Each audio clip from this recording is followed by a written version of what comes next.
hoje tirada do Evangelho segundo São Mateus, capítulo 7, versículos de 24 a 29. O Senhor esteja conosco. Ele está no meio de nós. Proclamação do Evangelho de São Mateus, capítulo 7, versículos de 24 a 29. Glória a vós, Senhor. Disse Jesus: quem ouve minhas palavras e as põe em prática será comparado a um homem de juízo que construiu sua casa sobre a rocha. A chuva caiu, vieram as enxurradas, os ventos sopraram e bateram contra essa casa. E ela não caiu, porque estava alicerçada sobre a rocha. Ao contrário, quem ouve essas minhas palavras e não as põe em prática, será comparada a um homem sem juízo, que construiu sua casa sobre a areia. A chuva caiu, vieram as enxurradas, os ventos sopraram e bateram contra essa casa, e ela caiu. E foi terrível a sua ruína. Quando Jesus terminou essas palavras, as multidões estavam maravilhadas com seu ensinamento, porque ele as ensinava com autoridade, e não como os seus doutores da lei. Palavra da salvação. Glória a vós, Senhor. Meu irmão e minha irmã, vamos grifar ali? Um homem de juízo que construiu sua casa sobre a rocha. Um homem de juízo que construiu sua casa sobre a rocha. Grifa depois lá mais para frente. O homem sem juízo que construiu sua casa sobre a areia. Que mensagem bonita Jesus Cristo hoje nos dá. Ele diz que é preciso ouvir e colocar em prática a sua palavra. Justamente porque o que dará segurança à construção da nossa casa não é a habilidade do construtor, não é a qualidade dos materiais, mas sim a solidez do terreno que nós escolhemos para construir. E veja bem, a rocha firme que não deixa a nossa casa ser derrubada é a rocha da palavra de Deus, é a rocha que é o próprio Jesus. Por isso, em uma das suas cartas, o apóstolo São Paulo vai dizer que nós temos que estar enraizados e edificados em Cristo Jesus. Por quê? Porque Jesus Cristo não passa. Ele é o mesmo ontem, hoje e sempre. Construir a nossa casa sobre a rocha da palavra de Deus, sobre a rocha que é o próprio Cristo Jesus, significa ter juízo, minha gente. Significa colocar a cabeça para funcionar. Por quê? Porque a casa que nós temos para construir é uma só. Que casa é essa? Não é a casa de tijolinho que a gente vive e mora com a nossa família. É a casa da nossa vida. Se você quiser, escreve até para você nunca mais esquecer. Essa casa é a casa da sua vida, é a casa da minha vida. E vida, nós só temos uma. Nós só temos esta vida nossa aqui. Terminada ela, nós iremos para a eternidade. Ou com Deus pela sua misericórdia, ou, infelizmente, para o inferno. Deus nos livre disso, mas é uma possibilidade. Ai daqueles que morrem em pecado mortal, de São Francisco de Assis, né? Ai dos que morrem em pecado mortal. Então veja, nesta nossa casa, nesta nossa vida, que é uma só para construir, né? Nós cristãos não cremos na reencarnação, né? Por isso que um espírita, ele não pode ser cristão e um cristão não pode ser espírita. Eu não estou dizendo aqui da bondade ou da maldade das pessoas. Isso não. Eu estou falando de ponto doutrinal. A ressurreição, e é isso que nós cristãos acreditamos, a ressurreição nega até na raiz a reencarnação. Assim como a reencarnação, que é o que os espíritas acreditam, negam até na raiz a ressurreição. Não estou dizendo aqui da bondade das pessoas. Eu tenho vários amigos, tenho familiares que são espíritas e são pessoas boníssimas. Também conheço gente muito ruim, mas também pessoas boníssimas, como existem cristãos boníssimos e uns cristãos também que tem hora que dá vontade de dar uns croques. Eu não estou dizendo aqui da bondade ou da maldade das pessoas que frequentam, seja o cristianismo, seja o espiritismo, mas eu estou falando de doutrina, que fique isso bem claro, né? Que fique bem claro. Se você vai ali no catecismo da Igreja Católica, você vai ver que são duas doutrinas que se contrapõem. Quando você aceita a reencarnação, você está renegando a ressurreição de Cristo e dirá o apóstolo São Paulo: se Cristo não houvesse ressuscitado, se nós também não pudéssemos em Cristo ressuscitar, vã, inútil seria a nossa fé. Em outra passagem da Escritura, diz com toda clareza: nós morremos uma única vez. Então, a vida que nós temos para buscar Deus, a casa que nós temos que construir em terreno sólido e firme, é esta vida que nós temos. Não tem segunda chance nesse mundo, viu? Não tem segunda chance nesse mundo.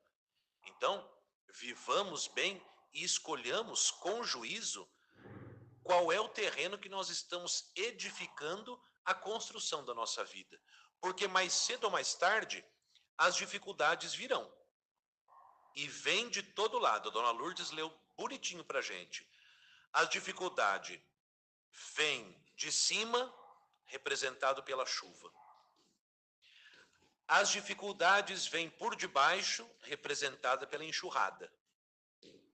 As dificuldades vêm de lado, representada pelo vento. Ou seja, o ser humano edificado sobre Cristo ou edificado sobre a areia desse mundo que passa, tanto um quanto o outro vão passar pelas mesmas situações. Chuva que cai, enxurrada que vem, vento que sopra. As dificuldades são as mesmas. Mas dependendo do terreno onde nós decidimos construir a casa da nossa vida, é isso que vai garantir se a casa da nossa vida ficará em pé ou destruída. E quanta gente, infelizmente, e diz o próprio Evangelho, por falta de juízo, constrói a casa da sua história, a casa da sua vida, em cima da areia movediça desse mundo que passa. Minha gente, basta nós olharmos com o olho nu, o olhar humano, esse mundo que nós vivemos. Esse mundo, as realidades desse mundo, elas não garantem estabilidade para ninguém. Vou perguntar aqui para a dona Lourdes, ela não vai ficar brava comigo. Dona Lourdes, quantos anos a senhora tem? 79. Dona Lourdes tem 79 anos. Dona Lourdes, em 79 anos, a moda de roupa tá? Não, é época. Então veja, só pegando o exemplo da moda. E por isso eu digo, uma pessoa que vive escrava da moda é a pessoa mais cafona da face da terra. Por quê? Hoje você conseguiu comprar aquela roupa da moda. Amanhã ela já está desatualizada porque teve um desfile não sei aonde, que a cor desse ano é amarela com bolinha preta, a do ano que vem é azul com bolinha roxa, o outro ano já não tem bolinha. Minha gente, eu pego o exemplo, por exemplo, das carmelitas descalças, né? Desde que Santa Teresa fundou o Carmelo Descalço, 500 anos atrás, o hábito delas é o mesmo até hoje. Ou seja, não foram escravas da moda, porque quem abraça Cristo não vive de acordo com o sabor do tempo, porque esse tempo muda. Hoje o que é costume, amanhã não é mais. Hoje o que a lei permite, amanhã ela condena.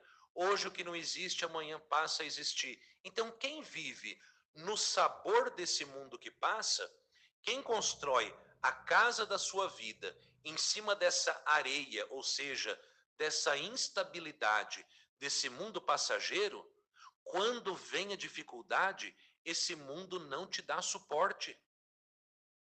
A única pessoa que te dá suporte para suportar a chuva, a enxurrada e o vento da dificuldade é Cristo, porque só Cristo permanece.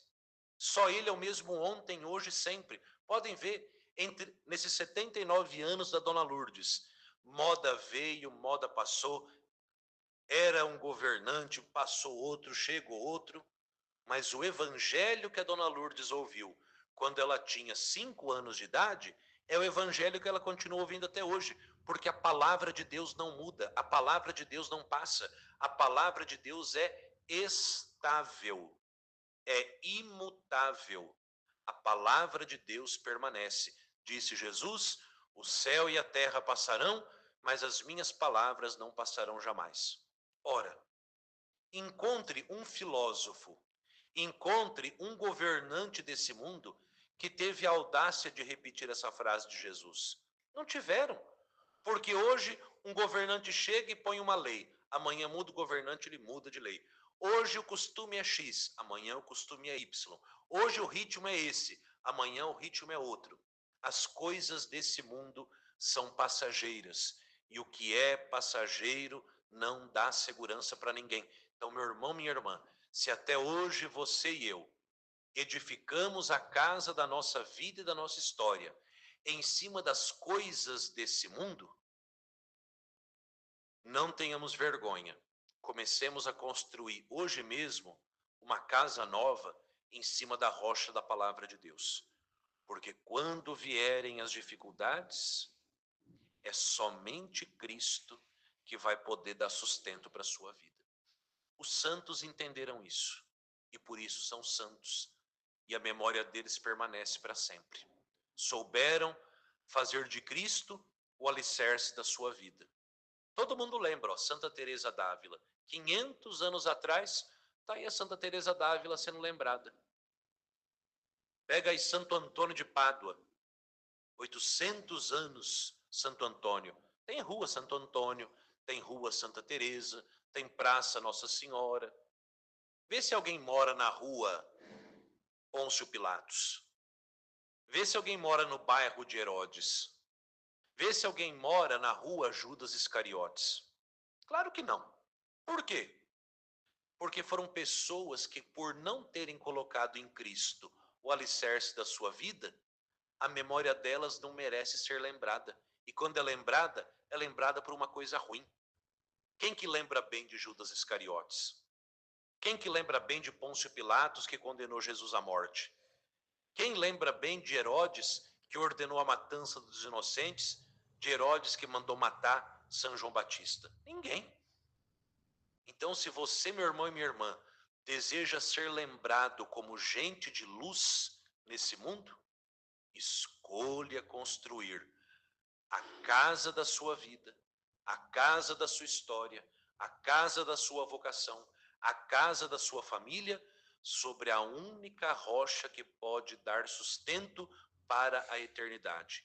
E esta rocha é Cristo e a sua palavra, porque a palavra de Deus permanece para sempre, viu? E assim nós vamos continuar com a meditação do livro O Diálogo, de Santa Catarina de Sena. É Deus ditando para Santa Catarina.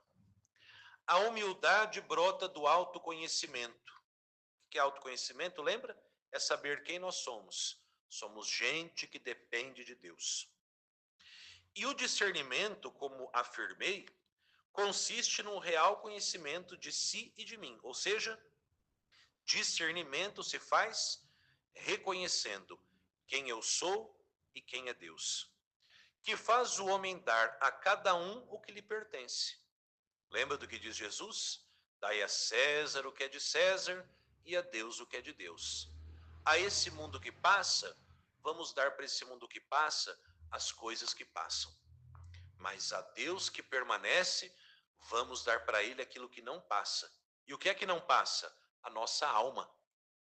No dia da nossa morte, o nosso corpo morre, mas a nossa alma permanece. E quem não entregou em vida a sua alma para Deus, depois de morta, a pessoa vai ficar aí nas mãos daquele que é o príncipe desse mundo, o maligno, viu? Não dê a esse mundo aquilo que vai durar para a eternidade, minha gente. Dê a Deus a sua alma. Consagre você mesmo todos os dias a Deus. Diga: Senhor, eu te pertenço, no tempo e na eternidade. Senhor, eu sou todo teu. Quanto a mim, dará glória, louvor e será grato pelas graças e favores recebidos. Quanto a si mesmo, atribuirá o que julgar ter merecido. Reconhecerá que nada é por si mesmo, consciente que de mim recebeu gratuitamente o seu ser. Agradecer-me-á por toda outra perfeição acrescentada ao ser. Ou seja, quando eu reconheço a pobreza que eu sou, eu vou saber atribuir a Deus tudo aquilo que de bom eu posso fazer. Olha o que faz Maria no Magnífica. O Senhor, o poderoso, fez em mim maravilhas, porque eu sou a sua pequena e humilde serva.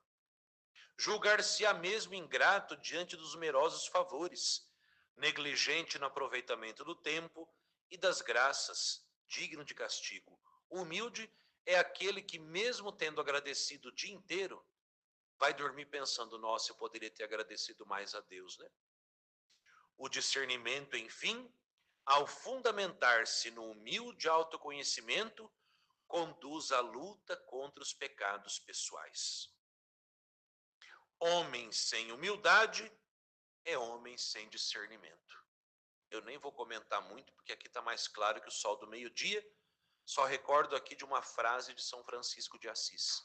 São Francisco dizia: o homem vale o que ele é diante de Deus e nada mais. Na aparência eu posso até valer muita coisa, mas a aparência não dura para a eternidade. Nós valemos o que nós somos diante de Deus. E Deus conhece o mais íntimo do nosso ser, do nosso coração e da nossa alma. Que Nossa Senhora, juntamente com São Miguel e Santa Teresa, intercedam pela nossa conversão, para que sejamos gente humilde, gente com discernimento, gente com juízo, para construirmos a casa da nossa vida sobre a rocha da palavra de Deus.